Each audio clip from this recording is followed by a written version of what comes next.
As we all know, the main villain behind majority of these natural disasters is global warming. And 5% of the pollution that leads to global warming is created by hospitals and medical industries. So one of the main objectives of a climate resilient health system is to have a green hospital where natural resources such as solar energy as well as water harvesting is used to its maximum. They also try to reduce their carbon footprints by using non-CFL lights such as LEDs, stopping the use of single-use plastics, as well as reducing the use of anesthetic gases that cause pollution. We should also use low VOC paints and floorings. The next thing we can do is using of telemedicine, where we can communicate to a doctor via internet.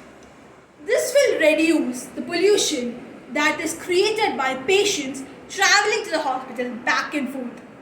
The next thing I want to tell you is I visited the Kakinad FHC, where that they kept electronic records instead of written records, which I found was very nice because these written records can easily get destroyed due to any natural disasters like floods or droughts.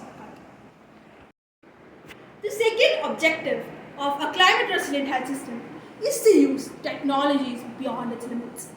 For example, let's take Wayanad's landslide for example. Okay, during this landslides, a lot of tribals were injured. So, just to take an X-ray, they had to go all the way to Kozhikode Medical Hospital. In the same way, just to check their pulse, or to check their heart rate, or to check their sugar, they have to go to a laboratory. Why should we do this? When we have technologies such as a portable X-ray that barely weighs 2 kilos that can be easily carried around, or an ECG that can be carried around in a suitcase, or these pulse oximeters, glucometers and BP apparatus that can be kept in a pocket.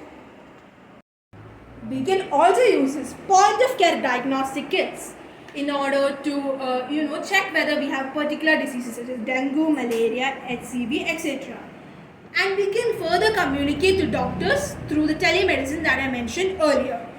The next thing that is gaining very popularity these days is mHealth, also known as mobile health, where we can download certain apps in the mobile that helps us know our pulse rate, blood oxygen, etc., etc. But to make all this practical, we need a very intelligent human workforce, and we do have it, the future generations. I know that this will be possible one day, and when it is, it will be one of the best changes ever.